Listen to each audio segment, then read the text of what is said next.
कि जिसमें हम लोगों ने जॉर गेट इम्प्लीमेंट किया था तो 5 नैंड गेट्स लगा था, लेकिन एक्चुअल में अगर मिनिमम नंबर कभी पूछ दे तो 4 आएगा आंसर में। इसलिए नीचे लिख लो minimum number of NAND gates, लिख minimum number of NAND gates needed, minimum number of NAND gates needed to implement a XOR gate. XOR means exclusive OR. Minimum number of NAND gates needed to implement a XOR gate is 4. Is 4.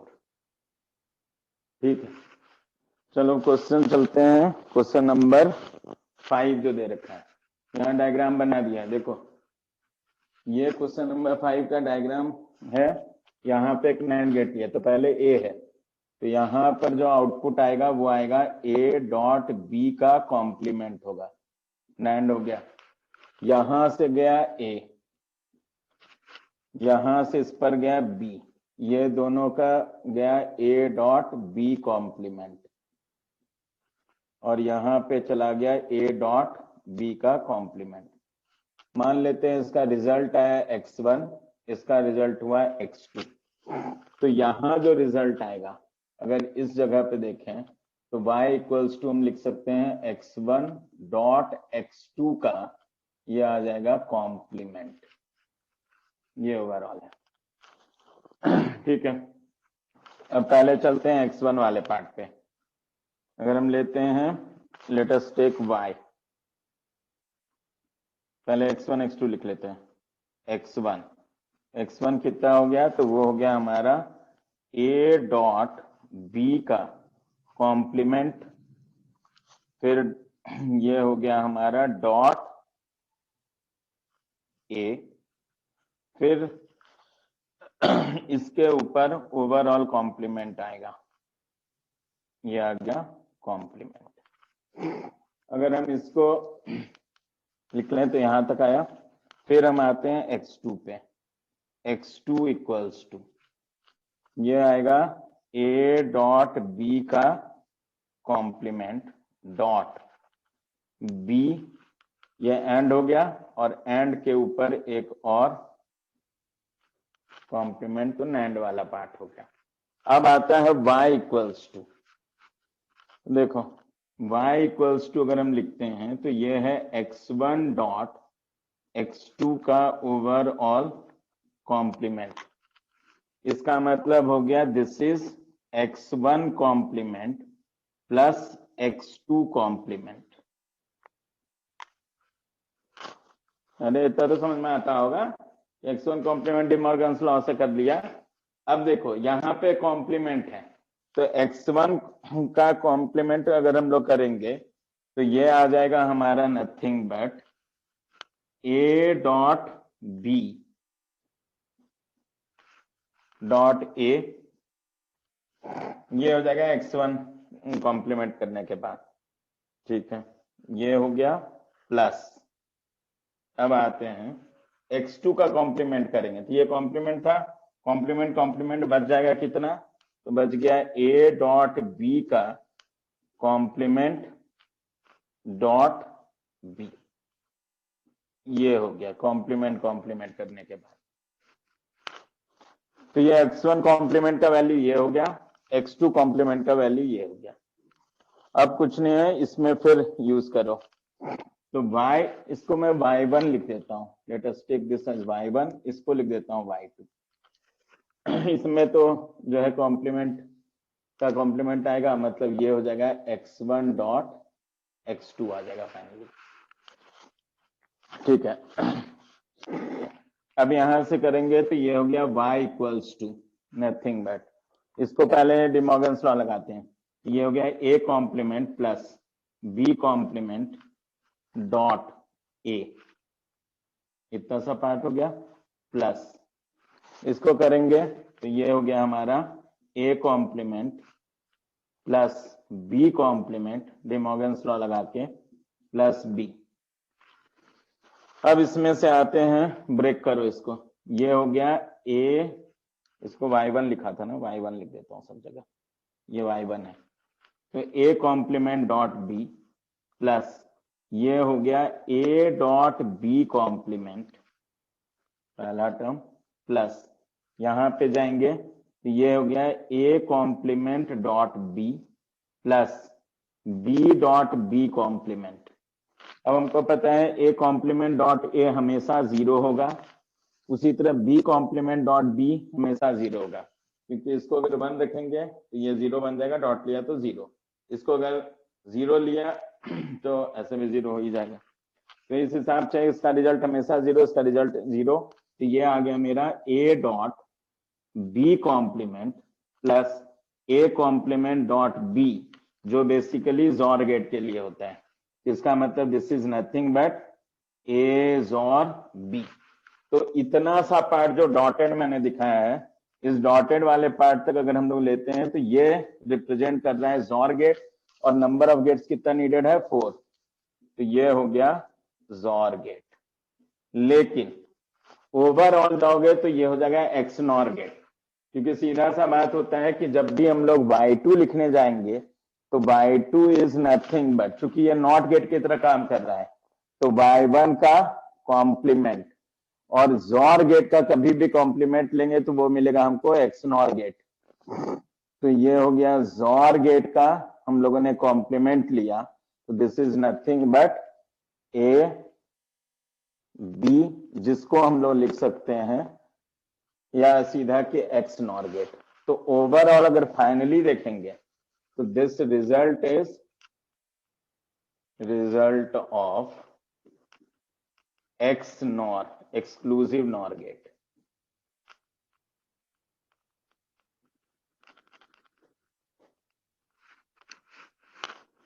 जबकि ये जो है ये है result of जोर gate.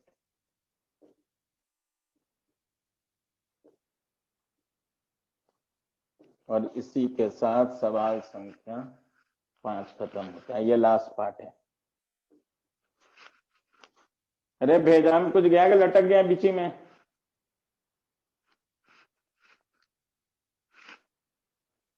पहले बताएं कि जो प्रॉपर्टी लिया था डॉट का प्लस है एक, और दूसरा डे मॉर्गन्स लॉ, इन सब बस इसी को यूज करना होता है सिंप्लीफिकेशन के लिए। वैसे एग्जाम में आ जाए कोई बात नहीं, सीधा याद रखना 0 0 डालना और रिजल्ट यहाँ पे बनाना। 4 इनपुट रहेगा, फटाफट 0 डाल करके ट्रूथ टेबल बना लेना, अपने आप पता चल जाएगा।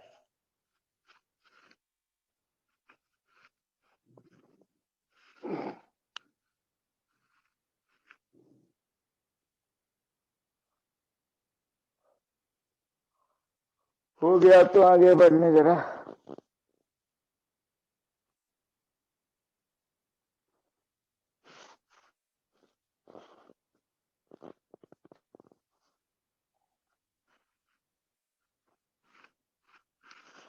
रफ 2 लोग हैं, कंप्लीट कर लो।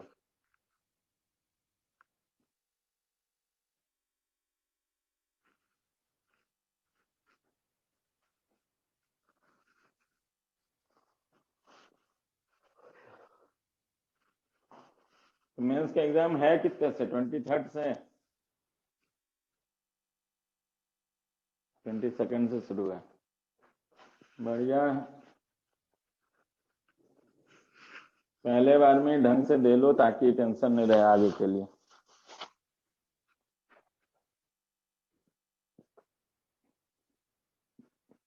ट्वेल्थ पे ज्यादा फोकस करो, अपने आप हो जाएगा।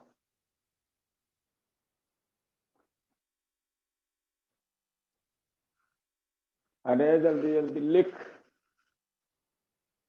वैसे धीरे भी लिखोगे तो काम चल जाएगा, ज्यादा कुछ है नहीं तो।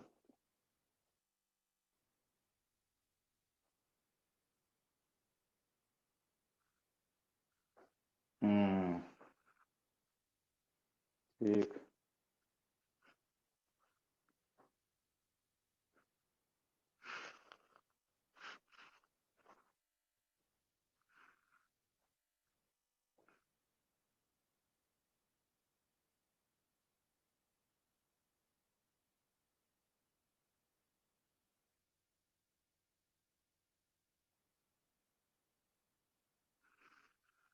ये सब वर्स्ट केस में आने वाला क्वेश्चन है, वैसे आएगा नहीं ऐसा क्वेश्चन आप लोगों को। क्वेश्चन आने का बस यही है, जो अगला क्वेश्चन कराऊंगा बस यही मॉडल आता है, और दूसरा और तीसरा क्वेश्चन जो बताया था आइडेंटिफाई करने के लिए, अगर आ गया तो आइडेंटिफाई कर लेना कौन सा एंड होगा कौन सा और होगा, बस रब कर रहा हूं।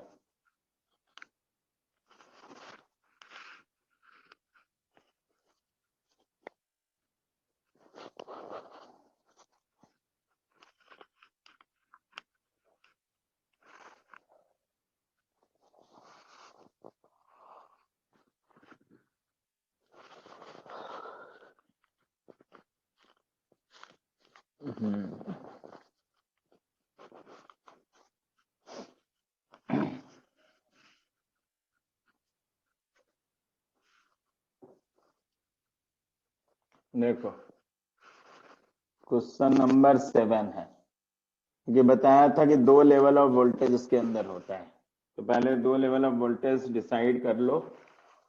जैसे मान लो हम लोगों ने ले लिया ये वाला एक लेवल, और दूसरा लेवल ले लेते हैं यहाँ पे, ये हो गया एक इनपुट के लिए, दूसरे इनपुट के लिए भी हायर लेवल, इसको ले लेते हैं लोअर लेवल, उसके बाद आउटपुट के लिए माथा चट गया, ये हो गया आउटपुट। अरे इतना इजी टॉपिक पढ़ाने में मन नहीं लगता, माथा चट, ये वाई ठीक। यहां से कितना दिया हुआ है, 1 से लेकर के 8 तक बना लो एक लाइन, हो गया हमारा। फिर उसके बाद ये नंबर 1 लाइन है, ये नंबर 2 लाइन है, ये नंबर 3 है, टाइम पास कहलाता है ये नंबर 3, ये नंबर 4, ये नंबर 5, ये नंबर 6, ये नंबर 7, ये नंबर 8, 8 ही दिया ना। 8, बहुत। यहां से स्टार्ट करते हैं, नंबर 0 से स्टार्ट कर रहा हूं, 1 2 3, मेरे आइडेंटिफाई करने के लिए 4 5 6 7 8 लाइन्स स्टार्ट होता है यहां से इनपुट ए, और दूसरा इनपुट है यहाँ पे बी। मान लो यहाँ पे आउटपुट लेते हैं, तो सबसे पहले देखो क्या दिया इनपुट, यहाँ 0 वोल्ट है, यहाँ पे 10 वोल्ट है, यहाँ 10 वोल्ट, यहाँ 0 वोल्ट, यहाँ 10 वोल्ट, यहाँ 0 वोल्ट, यहाँ 10 वोल्ट, यहाँ 0 वोल्ट। इनपुट वेवफॉर्म दिया हुआ है, बनाओ, ये हो गया। फिर उसके बाद ऐसा दिया हुआ है, क्योंकि या तो 0 वोल्ट होगा या 10 वोल्ट होगा, इन बिटवीन कोई वोल्टेज नहीं होगा, ना इनपुट पे ना आउटपुट पे। ये हो गया डार्क वाला 3 तक। उसके बाद ये दोनों पूरा ऐसे, फिर यहाँ है, फिर ये पूरा है। इसके बाद का नहीं दिया हुआ, ऊपर तक गया है तो ऐसे बना देते हैं, 7 के बाद नहीं दिया है, नहीं दिया। इसमें आओ, यहां से यहां तक है, फिर यहां तक है, फिर यहां तक, फिर यहाँ पे, फिर यहाँ पे है, फिर ऐसे। देखो आउटपुट तो खैर नीचे सर्किट दिया हुआ है, उसमें हम लोग बना लेंगे। अभी एक बनाने के तरीके के लिए बताता हूं। अगर हम लोग जॉर गेट को इम्प्लीमेंट करना चाहते हैं, मतलब इसका वेव फॉर्म बनाना चाहते हैं, तो जॉर में हमको पता है कि अगर ट्रूथ टेबल बनाते हो तो हमको यह है कि ए इक्वल्स टू होता है एक dot B complement plus A complement dot B, और इसका बेसिक सा चीज है कि अगर हम 0 0 दोनों लेते हैं तो हमारा जो आउटपुट होगा, दोनों अगर सिमिलर है तो उस केस में हमारा 0 आएगा, और अगर हम लोग डिसिमिलर लेते हैं तो उस केस में हमारा जो है आउटपुट आएगा 1। ये तो बता दिया था, आता है नहीं आता? अब कुछ मत करो, यहाँ पे जैसे लिख लो 0, यहाँ लिखो 1, जो सिचुएशन है यहाँ से, ये हो गया 1, ये हो गया 1, ये हो गया 0, ये हो गया 0, ये हो गया 1, ये हो गया 0, ये हो गया 1, ये हो गया 1, यहाँ हो गया 0, यहाँ हो गया 0, यहाँ हो गया 0, यहाँ हो गया 1, यहाँ हो गया 1, यहाँ हो गया 0, यहाँ पे हो गया 1, यहाँ पे हो गया 0। अब सिमिलर इनपुट रखेंगे, तो सिमिलर इनपुट रखेंगे तो हमेशा आएगा 0, और डिसिमिलर पे 1, तो 0 1 है डिसिमिलर। तो आउटपुट वाले पार्ट पर अगर हम लोग आएंगे तो सबसे पहले हमारा बनेगा ये, उसका फिर 1 1 है सेम, तो आ जाएगा 0, ये हो जाएगा 1, ये हो गया 0, ठीक है। फिर 0 0 है तो मतलब आउटपुट होगा हमारा 0, सिमिलर आया कि 0, ठीक है। फिर यहाँ डिसिमिलर है तो हम यहाँ पे शो कर देंगे, ये हो गया 1, इसको लिखने में जरूरत नहीं। फिर ये हो गया सिमिलर, सिमिलर आ गया तो फिर हो जाएगा ये 0, तो ये बन गया 0।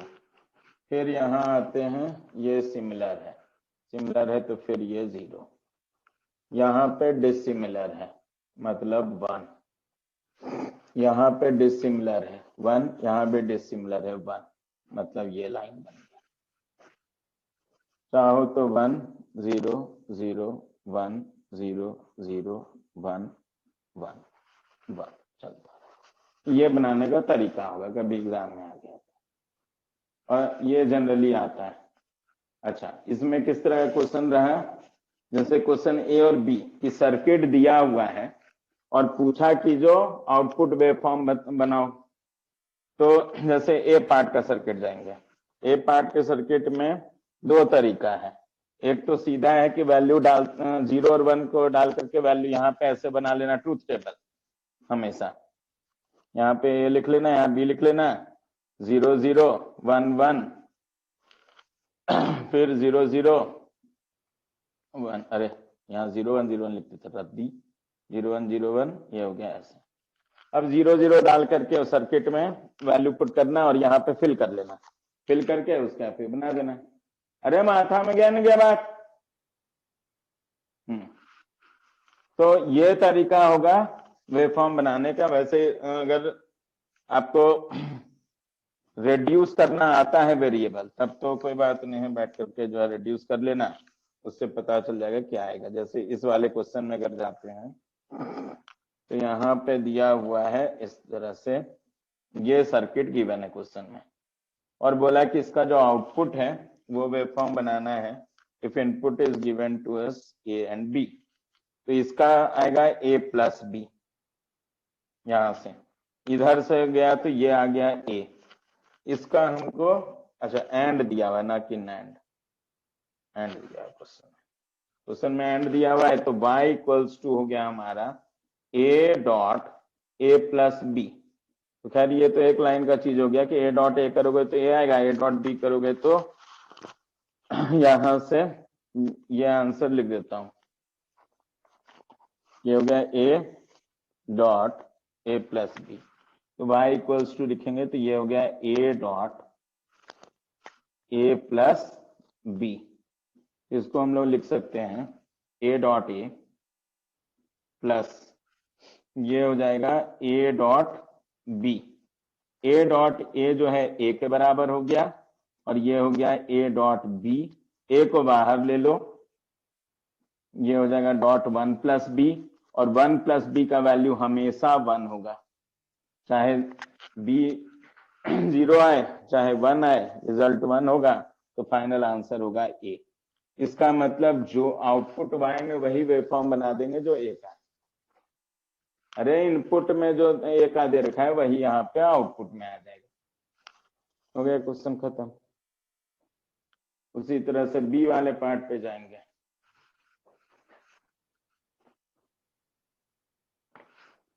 कोई नो वाले हो तो हैंड्स अप करना, नहीं तो फिर रब कर दूंगा मैं।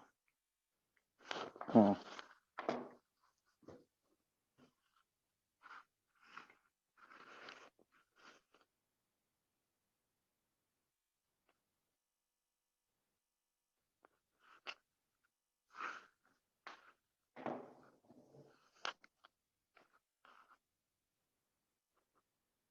टाइम पास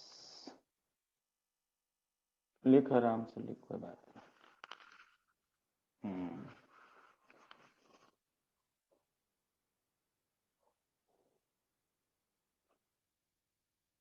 इसको कहते हैं टाइम का को पास करना।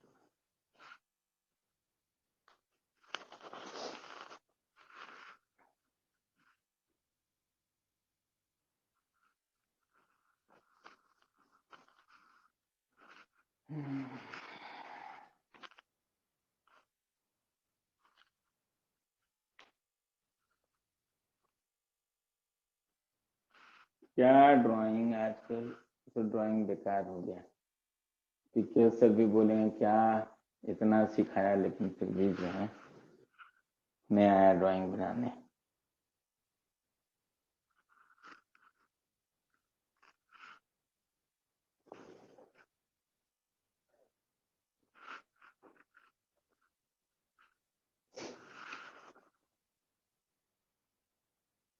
हाँ बी का भी ए होगा, ठीक बात।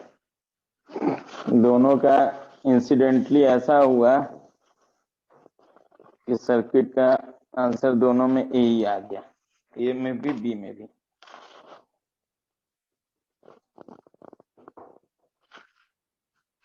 चलो ठीक है, रब कर दूं। अरे दो लोग अभी भी है।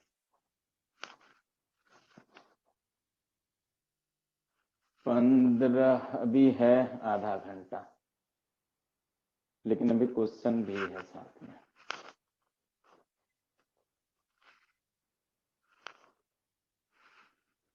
रब कर देता हूँ, बी में भी वही आने वाला है, ए आएगा आंसर। तो जो भी ए का इनपुट है वही आउटपुट में बना दोगे, काम चल जाएगा। तो मोस्टली ऐसा ही क्वेश्चन आप लोगों को एग्जाम में रहता है। और बेस्ट तरीका मैंने आपको पहले बोला, कुछ मत करना, ट्रूथ टेबल बना लेना और वैल्यू डाल देना। जैसे यहाँ 0 0 पहले डाल देना, तो 0 0 का यहाँ 0 होगा, 0 0 का और 0 होगा, तो हो गया कि जब भी 0 0 होगा तो वहां 0 बनाना है।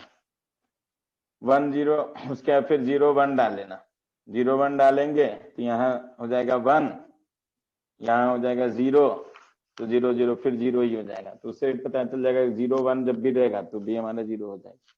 फिर तीसरे बार में 1 डाल लेना, तो इससे क्या है, ट्रूथ टेबल साइड में बना लेना कि 1 0 का अगर सिचुएशन बना, यहाँ 1, यहाँ पे भी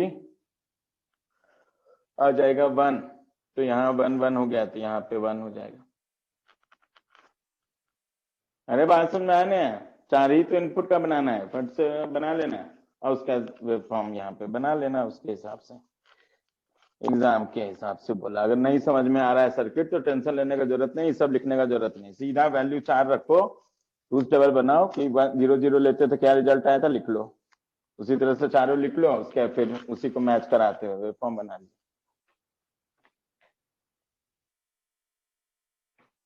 हवा में ही कर ले मतलब महात्मा, हवा में कैसे कर लोगे? अरे ये तो भूल ही गए थे, मार्सी का बच्चा, वो हवा में क्या किसी भी कुछ भी कर सकता है, वो बहुत कैपेबल होते हैं मार्सी के बच्चे।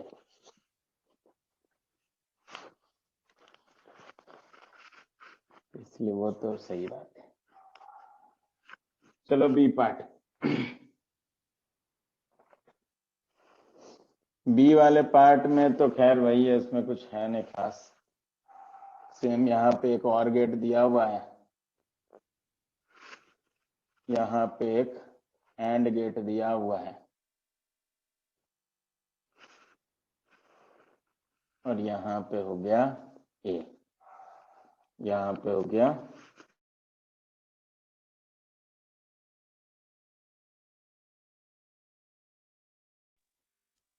यहाँ पे हो गया इधर, और ये रिजल्ट में आ गया y। तो यहाँ से a आया, यहाँ से a डॉट b आया, और रिजल्ट में आ गया a plus a dot b, और फाइनली ये भी a ही आएगा। वैसे अभी निकालेंगे तो y equals to a plus ये है a dot b, a plus a dot b है। तो इसमें जो है बताया था डिस्ट्रीब्यूटिव लॉ लगाने के लिए कि ये हो जाएगा a प्लस a डॉट, हम लोग ले लेंगे तो, या a बाहर ले लो ना सीधा, ये तो कुछ था ही नहीं, 1 प्लस बी, ए बाहर ले लिया तो 1 प्लस बी, 1 प्लस बी हमेशा 1 होगा, तो this is equals to A. Question खत्म। चलो क्वेश्चन नंबर चलते हैं इसके बाद 7 के बाद 8 पर। 7 था या 6 था जी? 6 था ना? अरे 7 नंबर था 6 नंबर था, जल्दी बोल। 6 था, ठीक। अब 7वें पे चलेंगे। 7वें में कुछ सर्किट में, 7वें या 8वें में किसी एक सर्किट में जो है गड़बड़ है। सारे का आंसर एक ही है, 7 का जो सर्किट है और 8 का सर्किट है। तो क्वेश्चन 8, अच्छा एक ही सर्किट दिया है क्या इसमें? नहीं 4 सर्किट है ना पीछे। Problems, verify the circuit of this one. अच्छा वो तो बताएगा, ड्रॉ इनपुट, ये प्रैक्टिस के लिए दिया था। अच्छा इसमें ABCD में सबका आंसर एक ही आएगा वैसे। क्वेश्चन नंबर 7 पे, क्वेश्चन नंबर 7 में किसी एक में गड़बड़ है, देखते हैं किस में गड़बड़ है। ये है A, ये है B, इन दोनों का यहां पे है, और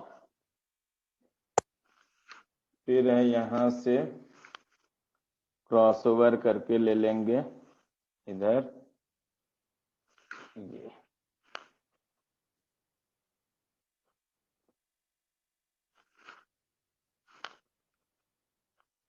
अब इसमें देख लो, पहले गुल्ला लगा हुआ है, जैसे ही इनपुट में या कहीं पे भी गुल्ला नजर आया मतलब उसका कॉम्प्लीमेंट करना है। कॉम्प्लीमेंट करने के बाद इसमें जो है हम लोग फिर आउटपुट में यहां गुल्ला लगा हुआ है, यहां मत कॉम्प्लीमेंट कर लेना, इस जगह पे रहेगा तब y। अब इसमें देखेंगे तो ये हो गया a प्लस बी, यहां जो आया वो आया a डॉट बी, लेकिन यहां कॉम्प्लीमेंट हो गया है। इसका मतलब है कि जब हम y लिखने जाएंगे तो ये एंड होगा किसका किसका, a प्लस बी एक डॉट, इसका कॉम्प्लीमेंट लेने के बाद आएगा तो a डॉट बी का कॉम्प्लीमेंट। यहां गुल्ला लगा हुआ है तो इस इनपुट को पहले कॉम्प्लीमेंट कर लेंगे उसके हिसाब से। अब y इक्वल्स टू लिखेंगे तो ये हो गया a plus B dot a dot b का कॉम्प्लीमेंट। पहले डिमॉर्गन्स लॉ लगा लो, सॉरी इस वाले पार्ट पे, तो यहां लगा रहे हैं डिमॉर्गन्स लॉ। तो ये हो गया a प्लस बी डॉट, ये हो जाएगा a complement plus b complement. अब तो इसको 4 पार्ट में ब्रेक कर लो, 4 पार्ट में ब्रेक करेंगे तो ये हो जाएगा a dot a complement plus ये हो गया a dot b complement plus a complement dot b plus b complement dot b dot b complement. ये पार्ट तो 0, ये पार्ट 0, तो ये हो गया हमारा a dot b complement plus a complement dot b, और ये है हमारा जोर गेट का, तो ये हो गया a जोर b।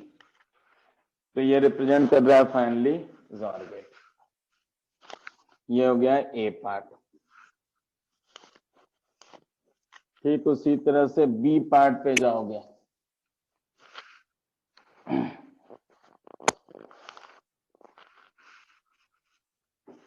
बी वाले पार्ट में जाएंगे, यहाँ पे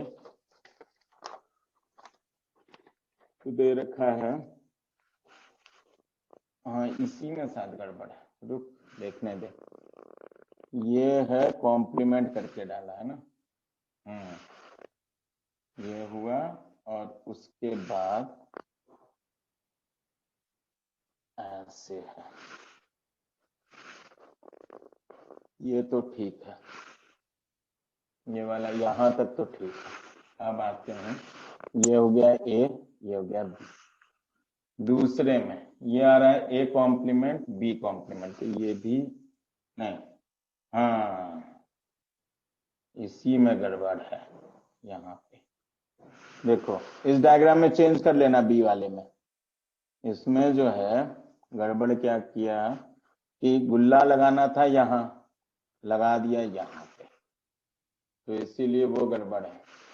ये बी वाला पार्ट एज इट इज है और ए का क्रॉसओवर करके यहाँ पे गया और इन दोनों का फिर और ले लिया होगा। यहाँ चेंज कर लेना, नीचे से ऊपर गुल्ला शिफ्ट कर देना।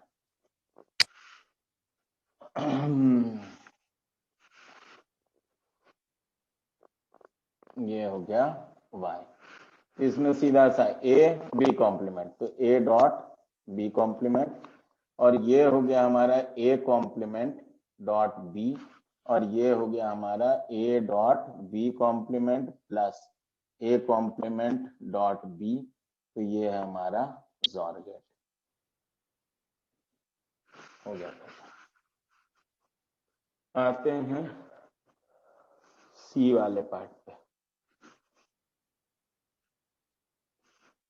सी वाले पार्ट में दे रखा है ए, फिर लिखा है बी, उसके बाद यहाँ पे पहले ए बी बनाओ तो फिर सी डी, जगह में था।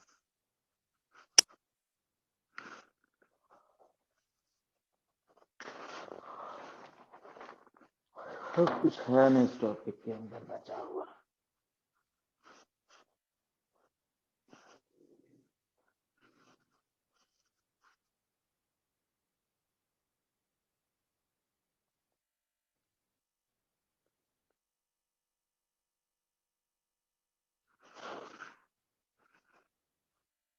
सुनने वाले हो?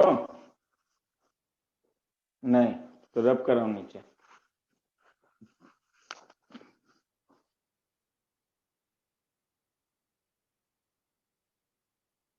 अरे कौन माइक ऑन कर लिया है महात्मा?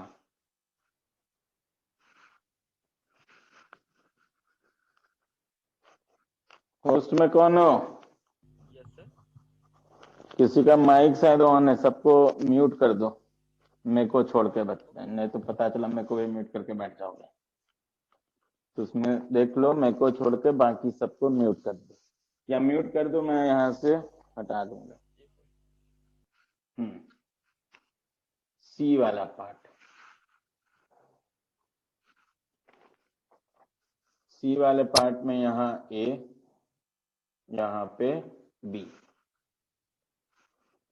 ये दोनों एंड में गया हुआ है, तो इसको तो पहले एंड कर लो। ये हो गया ए डॉट बी, फिर दोनों को कॉम्प्लीमेंट करके किया है, मतलब यहाँ लिया और यहाँ लिया, दोनों में पहले गुल्ला लगा दिया, फिर ये कर दिया, तो हो गया A complement dot B complement. मतलब यहां तक तो एक्स नॉर गेट बन रहा है अगर इन दोनों को और में डालते, लेकिन और के बदले इसने नॉर दे दिया तो जोर बन जाएगा, कोई बात नहीं। अगर और में डालते तो एक्स नॉर गेट बन जाता, चूंकि इसमें एक्स नॉर कर दिया तो जोर का कॉम्प्लीमेंट हो जाएगा, तो अल्टीमेटली सॉरी एक्स नॉर का कॉम्प्लीमेंट जोर बन जाएगा, तो y इक्वल्स टू हो गया a dot B plus A complement dot B complement, और इसके ऊपर पूरा जो है कॉम्प्लीमेंट आ गया। अब यहां से हम लोग चलते हैं तो y इक्वल्स टू लिखेंगे, इसमें तो कुछ है नहीं, ये तो सीधा जोर है, क्योंकि ये वाला एक्सप्रेशन आता है एक्स नॉर के लिए। अगर आप उसको एक्सपैंड करके करना चाहते हो, मतलब टाइम पास के हिसाब से, तो ए डॉट बी ये हो गया plus A complement dot B complement, इसका ओवरऑल कॉम्प्लीमेंट दिया है, डिमॉर्गन्स लॉ लगा लो पहले स्टेप पे, ये हो जाएगा ए डॉट बी का कॉम्प्लीमेंट। डिमॉर्गन्स लॉ है तो ये डॉट में कन्वर्ट हो जाएगा, और A complement dot B complement का हो जाएगा कॉम्प्लीमेंट यहां से। तो इससे अब क्या है कि दोनों में फिर इसमें डिमॉर्गन्स लॉ लगा दो, तो ये हो जाएगा A complement plus B complement. अब इस पे डिमॉर्गन्स लॉ लगा रहे हैं, इस पे पहले पूरे पे लगाया था, ये हो गया डॉट, इसको लिखेंगे तो ये हो जाएगा ए कॉम्प्लीमेंट कॉम्प्लीमेंट, मतलब A plus B complement complement B. अब इसको एक्सपैंड करोगे उसी तरह से, तो y इक्वल्स टू हो जाएगा हमारा A complement dot A plus A complement dot B plus B complement A dot B complement plus B dot B complement, ये जीरो ये जीरो, मतलब फाइनली आ गया A complement dot B plus A dot B complement, मतलब finally ये भी हो गया हमारा जोर गेट। अब आखिरी डी पार्ट, डी और सी तो सेम ही है जी, दे चल लिख C and D similar, same circuit as C, circuit as C. तो हमारा खत्म हो गया एग्जाम पॉइंट ऑफ व्यू से। अब एक टाइम पास के लिए क्वेश्चन रखा है मैंने, वो शायद आप लोगों के उसमें मिसलेनियस करके डाला होगा या फिर ऐसे ही कुछ डाल दिया होगा। नहीं नहीं, मिसलेनियस तो पढ़ाऊंगा, तो जो एक्स्ट्रा वाला चीज होता है वही मिसलेनियस वाला पढ़ा रहा हूं।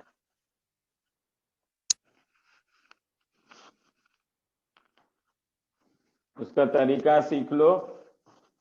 क्या होता है कि क्वेश्चन जब भी हम कोई सर्किट बनाने जाते हैं तो सर्किट हमको पता नहीं होता, लेकिन हमको ये बात पता होता है कि मेरे पास कितना इनपुट है एक, और वो इनपुट का क्या क्या वैल्यू डालें तो क्या क्या रिजल्ट आएगा आउटपुट। मतलब हमारे पास इनपुट सेट पता होता है और उन इनपुट पे हमको क्या आउटपुट चाहिए ये दिया होता है। अरे एक क्वेश्चन आएगा माथा मत चाट, एक आएगा या जीरो आएगा। जब एक फोटोन टकराता है किसी भी मेटल पे तो कितना नंबर ऑफ इलेक्ट्रॉन उससे निकल सकता है बताओ। अरे एक फोटोन आकर के टकराया है, उस फोटोन का एनर्जी जो है वो मान लेते हैं ग्रेटर देन जो है वर्क फंक्शन है, तो कितना निकल सकता है, या तो 1 या फिर 0, या तो 1 या फिर 0। तो एग्जैक्टली वही है कि ये वाले में इस टॉपिक में अगर आएगा तो या तो एक क्वेश्चन या फिर कोई क्वेश्चन नहीं आएगा। चल आखिरी चीज जो मिसलेनियस है, मैं बता रहा था कि सेट ऑफ, अगर दिया हुआ है कि हमको ये सब इनपुट डालने पे हमको ये सब आउटपुट आना चाहिए, ऐसा क्वेश्चन में क्वेश्चन नहीं, मतलब हम कोई भी सर्किट बनाने जाते हैं तुमको पता होना चाहिए ये कि हम क्या आउटपुट चाहते हैं, क्योंकि सर्किट में कि क्या इनपुट देने पे हमारे पास क्या आउटपुट होना चाहिए, ये दो बात हम डिसाइड करते हैं। अब उसके हिसाब से हम सर्किट बनाते हैं जो हमको उन इनपुट्स पे वही आउटपुट दे, तो वो तरीका होता है डिजिटल सर्किट बनाने का। तो हम लोग चलते हैं यहाँ पे, कहा कि एक सर्किट के पास जो है 3 इनपुट है A B and C and output है y। कह रहा है the output is 1 if at least 2 of 3 variables a b c are 1, otherwise it is 0, draw a block diagram for the logic circuit। इसका steps जो है लिख लेना miscellaneous में, कि अगर आ गया गलती से तो बना लेंगे हम। सबसे पहले तो ट्रुथ टेबल बनाएंगे। 3 इनपुट है ए बी एंड सी। तो पहले ए बी और सी बना लेंगे हम। ये होता है ए, ये हो गया बी, ये हो गया सी। अच्छा, यहां पे आउटपुट लिख लेते हैं जो हमको चाहिए। आउटपुट अब इसमें से कितना होगा? 8। तो 1 2 3, ये हो गया 4, ये हो गया 5, सब साथ में बनाना 6 7, और ये हो गया 8। पहले तो 0 1 0 1 0 1 0 1, 2 0 2 1 2 0 2 1, 4 0 4 1। अब क्वेश्चन में यह बोला है कि output is 1 if at least 2 of the 3 variables are 1। तो पहले में तो आउटपुट आएगा 0। 1 आने का कंडीशन है कि 2 जो है हमारा 1 होना चाहिए। तो ये भी हो गया 0, ये भी हो गया 0, ये 2 है तो 1, ये भी आएगा 0, ये 2 है तो 1 1 और 1। ये हमको आउटपुट में चाहिए।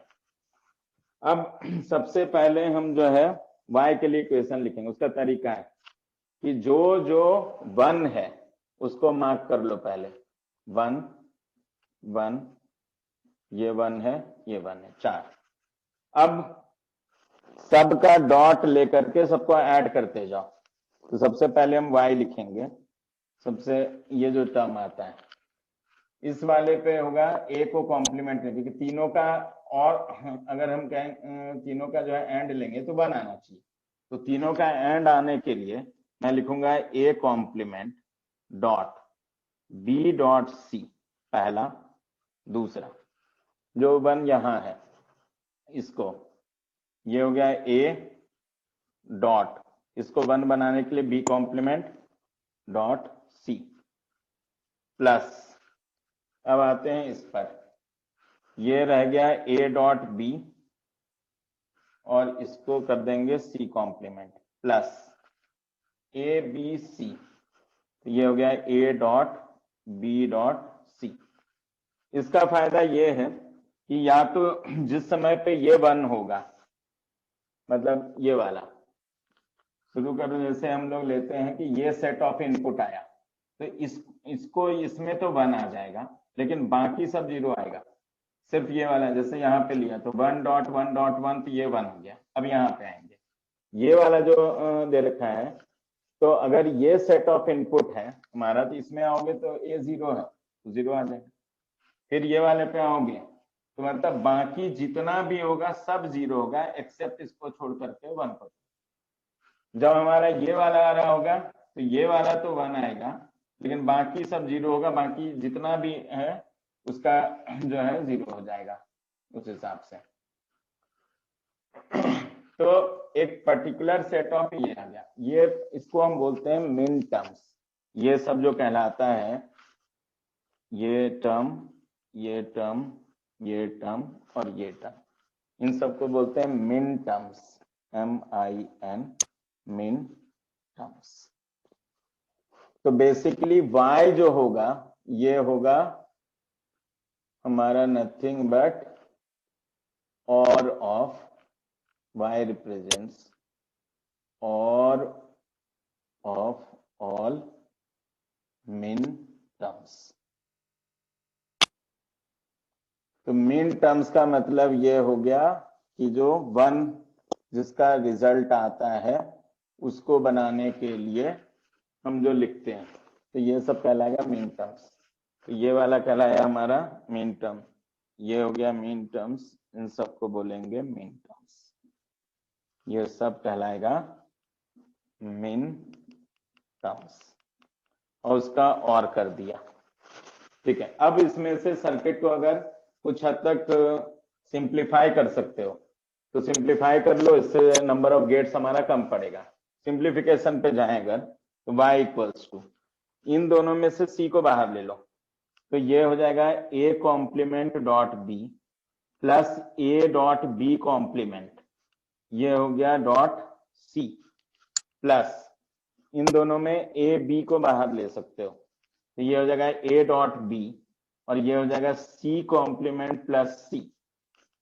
ये वाला पार्ट हो गया जॉर गेट, मतलब ये अगर हम लोग देखें तो ये a जॉर b बन जाएगा, और ये वाला part c plus c dash होगा हमेशा 1, क्योंकि 0 रखोगे तो भी 1 आएगा, कॉम्प्लीमेंट के साथ 0 रखा तो 1, फाइनल 1 रखा 1 प्लस 0 1, तो हमारा फाइनल एक्सप्रेशन आएगा y equals to nothing but a XOR b, उसके बाद इसके साथ एंड करेंगे c का, प्लस a डॉट b। ठीक है, यहां तक हमने सिंप्लीफाई कर लिया।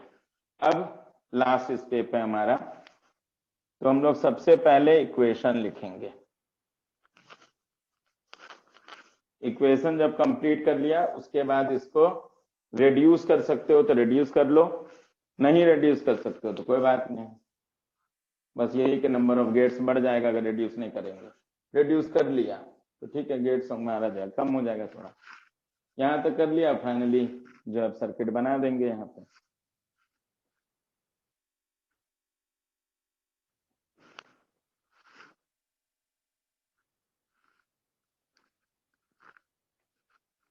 इसका मीन टर्म लोगे तो ये हो गया a कॉम्प्लीमेंट डॉट b, ये इसका लिया तो a dot b complement c, इसका लिया तो a dot b dot c complement, ये हो गया a dot b dot c, ये सब कहलाता है मीन टर्म्स।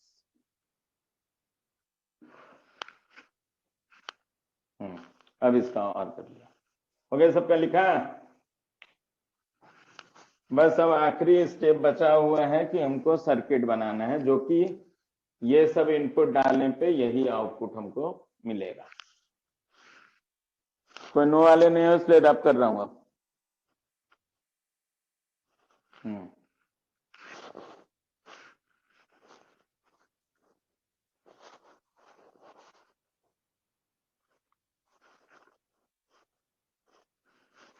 अब फाइनल स्टेप सर्किट का, पहले इनपुट कितना है, 3 इनपुट, तो पहले 3 वायर बना लेंगे, 1 2 3 वायर, A B C। अब पहले A और B बनाना है, तो यहां से एक लिया, यहां पे लिया, जॉर गेट का बताया था कि इसके सामने एक और ऐसे लगा देते हैं तो ये बन जाता है जॉर गेट, और के सामने एक और ऐसे लगाते हैं तो ये कहलाता है जॉर गेट। तो एक जॉर गेट बन गया, तो ये हो गया A जॉर B, और के सामने एक ऐसे लगाएंगे, ध्यान रखना। अब आगे डॉट C लेना है, तो इसका मतलब एक एंड लगाएंगे, अब यहां पे बन गया एंड, ये C यहां से लाए और इससे बन गया यहां पे A XOR B dot C। ठीक है, अब हमको क्या करना है, A डॉट B करना है, तो एक यहां पे एंड बना लेते हैं, इसको लेकर के आएंगे A, ये हो गया A, ये हो गया B, इन दोनों का एंड बन गया A डॉट B, ये हो गया, ये हो गया। अब और करना है, इन दोनों को मिला करके यहाँ पे सर्किट बना दिया। डायोड से तो पहले ही बता दिया है कि एंड और कैसे बनाते हैं, तो ये हो गया हमारा फाइनली Y, ये बन गया सर्किट, कंप्लीट हो गया। ये इनपुट वाले पार्ट पे होगा, और अंदर का सर्किट जो होगा वो ऐसा होगा।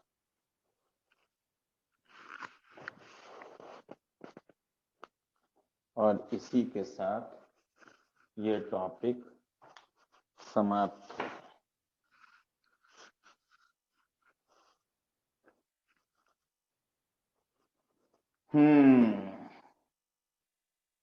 तो मेरे तरफ से सब कुछ अब एंड हो गया। अब आप लोग के क्लास में मेरा आना जाना नहीं रहेगा, और इस बात की खुशी में आज सब जा करके जो है घर पे भगवान के सामने पूजा करके कर लेना, कुछ मिठाई उठाई खा लेना। अरे रिवीजन तो हो गया मेरा, जितना भी था रिवीजन, अब कुछ रिवीजन थोड़ी ना बचा।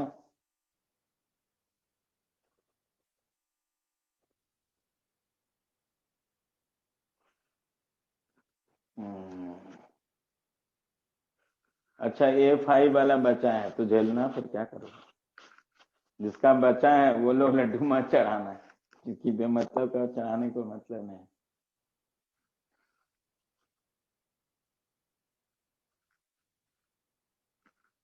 रिवीजन कैसे करें?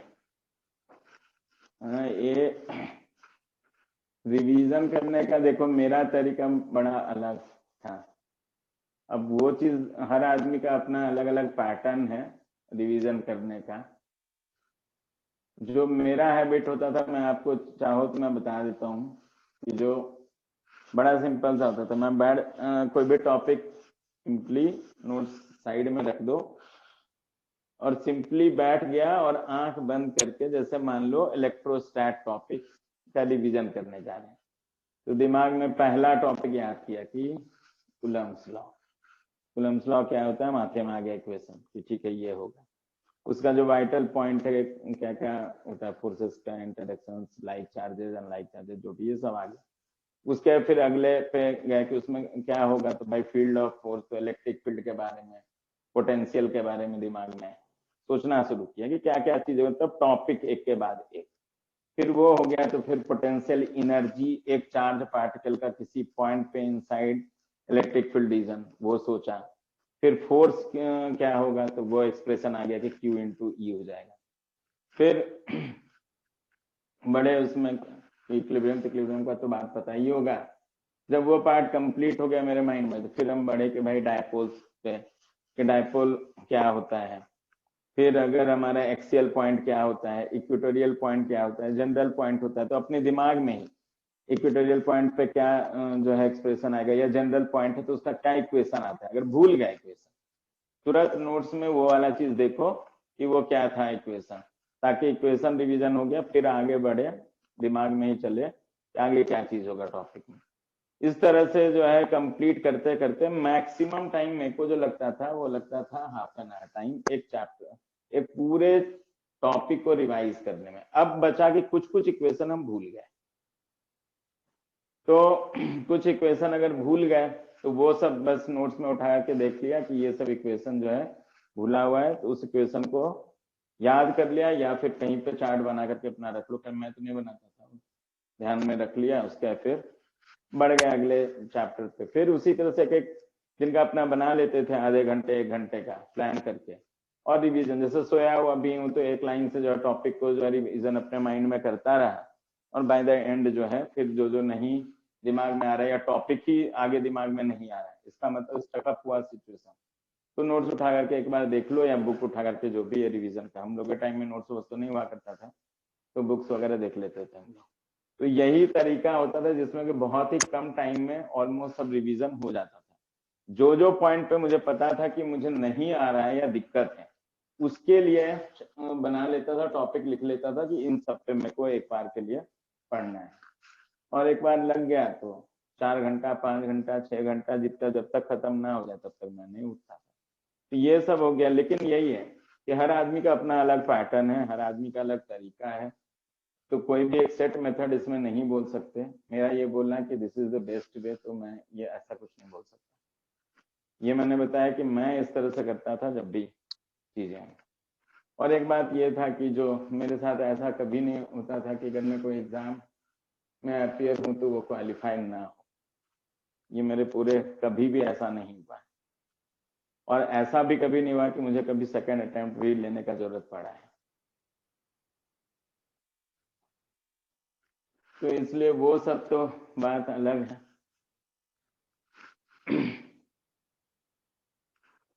क्यों, सबको तो पता ही है, बिट्स था मेरा, बिरला इंस्टीट्यूट ऑफ टेक्नोलॉजी।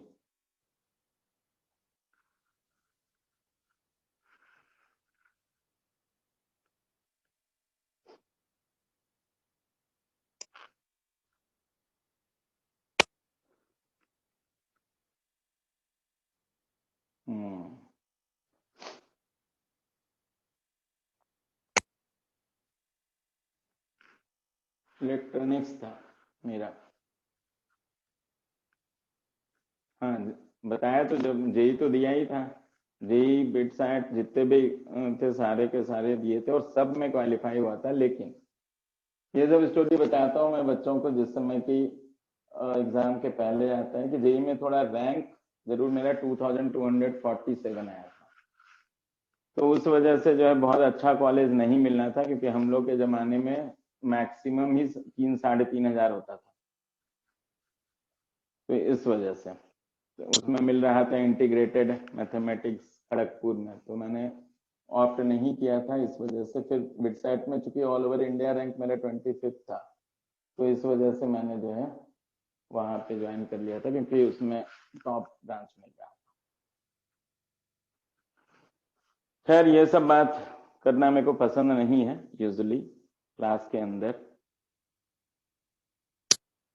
आपने फील्ड क्या पढ़ी, बताया तो इलेक्ट्रॉनिक सड़ियल।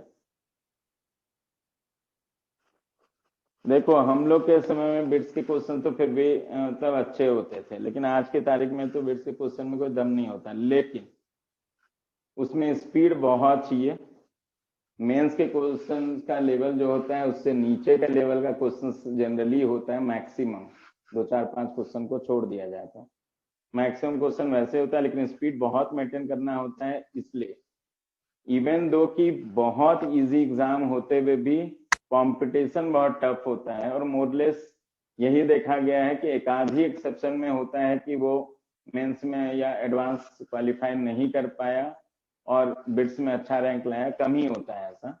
जो एडवांस में बहुत अच्छा स्कोर करके या एडवांस क्वालिफाई करता है, बिटसेट में स्कोर भी उन्हीं को सबसे ज्यादा वैसे आता है अगर आप देखो। लेकिन फिर भी है, कुछ एक्सेप्शन होते हैं कि मान लो कि जो एडवांस में किसी वजह से अच्छा परफॉर्म नहीं कर पाया, बट मेंस अच्छा किया है, तो उसका बिटसेट अच्छा होता है।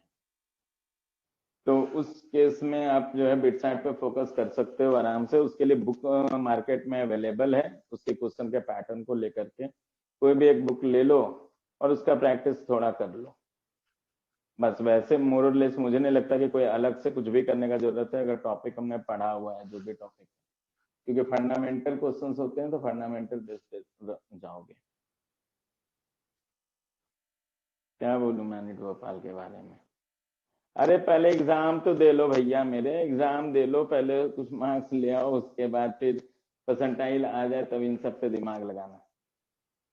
बाकी सब चीज बात का होता है। First you achieve the thing, thereafter you can decide.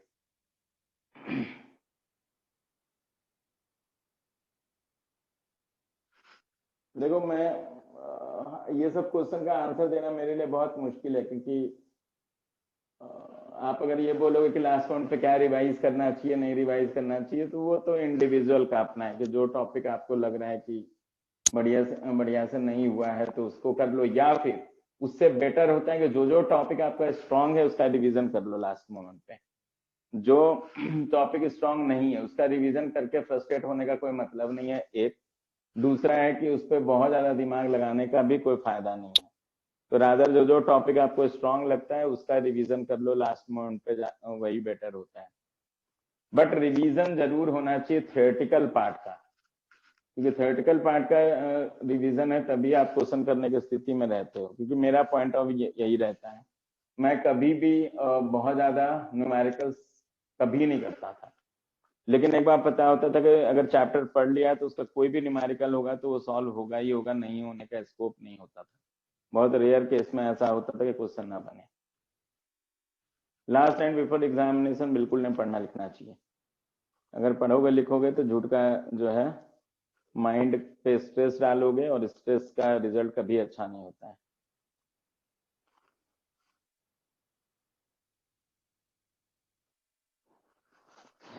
क्या 11th के, अच्छा रुको, बड़ा इंटरेस्टिंग सा मैसेज भेजे। पाप का कैसे पश्चाताप करें?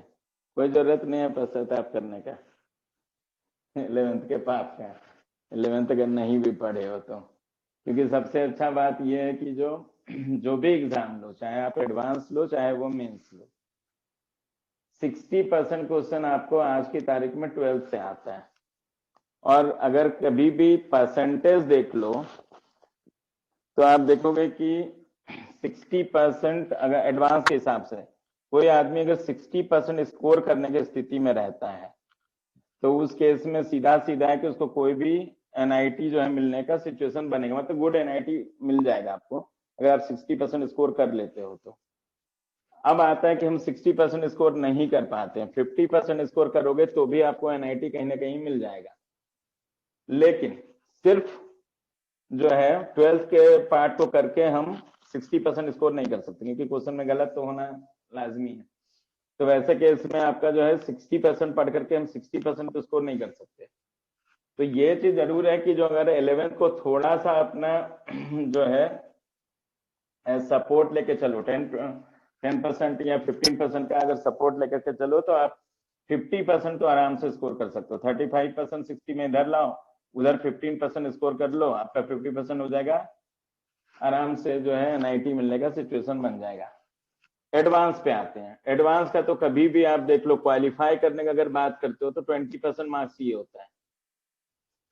60% में कम से कम अगर 12th को ढंग से करोगे तो 60 में 20% मार्क्स मतलब स्कोर करना, जो है 100 के हिसाब से लोगे तो इसके हिसाब से कर लेना 60 के हिसाब से, तो आराम से आप जो है 20% स्कोर कर सकते हो वहां पे ओवरऑल। और 100 के हिसाब से लेंगे तो 20% स्कोर कर लोगे तो क्वालिफाई हो गए। अगर 30% स्कोर कर लिए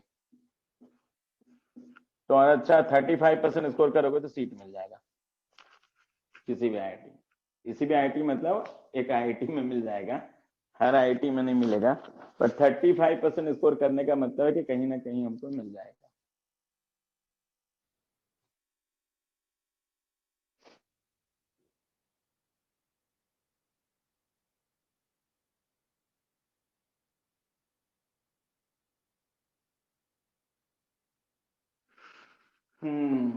तो मेरे ख्याल से हम लोग का टाइम कितना बचा हुआ है? अरे टाइम तो हो ही गया है,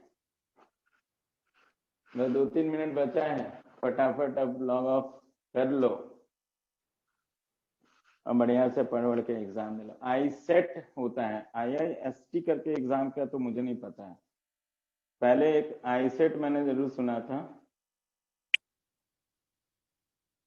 IISST।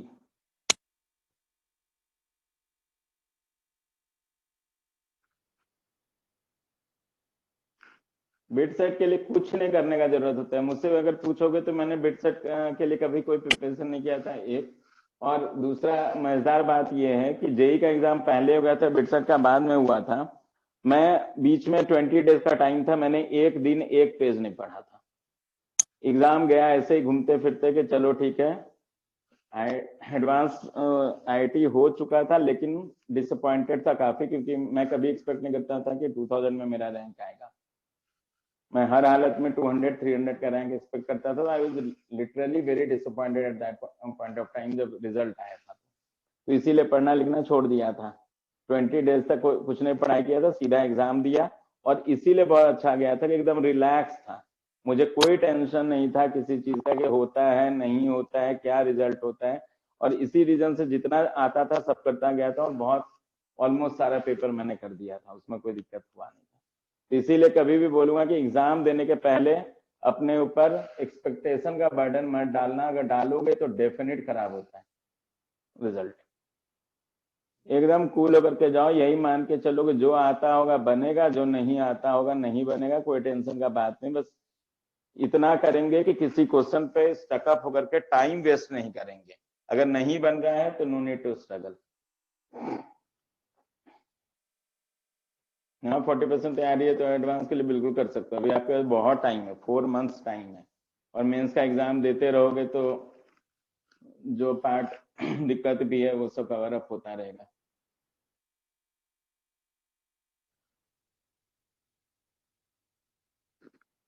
देखो मैं इन सब पे कुछ नहीं बोलूंगा, स्पीड कैसे इंक्रीज करेंगे, क्योंकि स्पीड इंक्रीज जो है कोई ऐसा जादू वाला बात नहीं होता। एक सिंपल सा कि आप कैलकुलेशन का टाइम रिड्यूस कर सकते हो, कुछ मेंटल कैलकुलेशन से क्वेश्चन सीधा रहता है। इक्वेशन दिमाग में अगर आ गया तो इक्वेशन को लिखो, या इक्वेशन अगर दिमाग में आ गया तो इक्वेशन लिखने का भी जरूरत नहीं, जो डेटा है डेटा को लिखो और क्वेश्चन को सॉल्व करो, बस यही होता है स्पीड बढ़ाने का तरीका, और कुछ नहीं।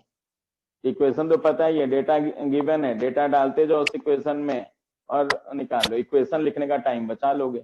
मेंटल कैलकुलेशन कुछ कर सकते हो तो मेंटल कैलकुलेशन करो, उसके अलावा स्पीड बढ़ाने का कोई स्कोप नहीं। लेकिन कुछ भी करो, एक्यूरेसी लेवल कभी भी हमारा डिस्टर्ब नहीं होना चाहिए। अगर एक्यूरेसी लेवल डिस्टर्ब हो रहा है तो आप स्पीड मत बढ़ाओ, क्योंकि एग्जाम में आपका स्पीड बहुत बड़ा जो है फैक्टर नहीं होता, उससे बड़ा फैक्टर होता है आपका एक्यूरेसी। अगर आप 10 क्वेश्चन करो, अगर 10 करेक्ट होते हैं तो वो बेटर है rather than attempting 20 questions and उसमें से 10 क्वेश्चन मेरा करेक्ट हो, क्योंकि वो आपको नेगेटिव मार्क्स बहुत दे देता है। इसलिए अटेम्प्ट कम हो कोई टेंशन नहीं है, लेकिन जितना करो वो करेक्ट करने का आदत डालो, एक्यूरेसी लेवल हाई करो, बस वही एक सक्सेस का सबसे बड़ा जो चीज है वो यही है कि आपको अपना एक्यूरेसी लेवल बढ़ाना है, नंबर ऑफ क्वेश्चंस बहुत ज्यादा नहीं। हाँ तो इसलिए होने लगता है कि आप सोचते हो कि अरे ये चीज भूल जाएंगे, वो चीज भूल जाएंगे, अरे भूल गए कुछ बात नहीं है। आप आराम से अगर 2-3 क्वेश्चन कर लोगे, उसके बाद जो चीज भूल रहे होते हैं वो सब याद आने लग जाता है। वो शुरू के 15-20 मिनट का ये माइंडसेट होता है, 4-5 क्वेश्चन बना उसके बाद से वो सब भूलने वाले वाला सिचुएशन खत्म हो जाता है, उसका नहीं भूलता है। हाँ ये है कि मान लो 4 क्वेश्चन में से नहीं बना, 5 क्वेश्चन नहीं बना, तो अगर आप उससे डिसअपॉइंट होकर के ये घबरा जाते हो तब तो पूरा पेपर बिगड़ जाएगा। लेकिन अगर ये मान के चलो कि 5 क्वेश्चन में से सीरीज में नहीं बना है तो कोई टेंशन नहीं है, छठा क्वेश्चन टोटल मेरे पास 25 क्वेश्चन, लेकिन एक चीज है कि अगर 5 क्वेश्चन ना बने तो 5 इंटू जो भी आपका अलॉटेड एक क्वेश्चन का टाइम होता है, मान लो 2 मिनट का टाइम होता है तो 10 मिनट सिर्फ स्पेंड होना चाहिए उसमें। ये नहीं होना चाहिए कि 5 क्वेश्चन जो हमसे नहीं बने उसमें जो है 20-25 मिनट्स का टाइम हमने वेस्ट कर दिया, नो। इसीलिए बोला कहीं भी कभी स्टकअप मत हो। 5 क्वेश्चन में अगर 2 मिनट का टाइम है, 10 मिनट में कोई क्वेश्चन नहीं बना, 5 क्वेश्चन मैंने ट्राई किया नहीं बना, या 15 मिनट का टाइम अगर आपका अलॉटेड है तो 15 मिनट में नहीं बना, कोई बात नहीं है। आपके पास अभी भी अवेलेबल जो है, अगर पूरे पेपर को देख करके चलोगे तो 70 क्वेश्चंस आपके पास अवेलेबल होगा, 5 नहीं बना होगा। उस टॉपिक में भी जाओगे तो 25 में से 20 क्वेश्चन अभी भी बचा हुआ रहेगा। इसलिए टाइम सिर्फ स्पेंड मत करो मतलब किसी क्वेश्चन के साथ बहुत ज्यादा। जो क्वेश्चन बनता है बनाते जाओ, जो नहीं बनता है छोड़ते हुए चले जाओ। अब बहुत हो गया गपशप, अब आप लोग जो अच्छे से एग्जाम दो। मेरे तरफ से बाय एंड टेक केयर।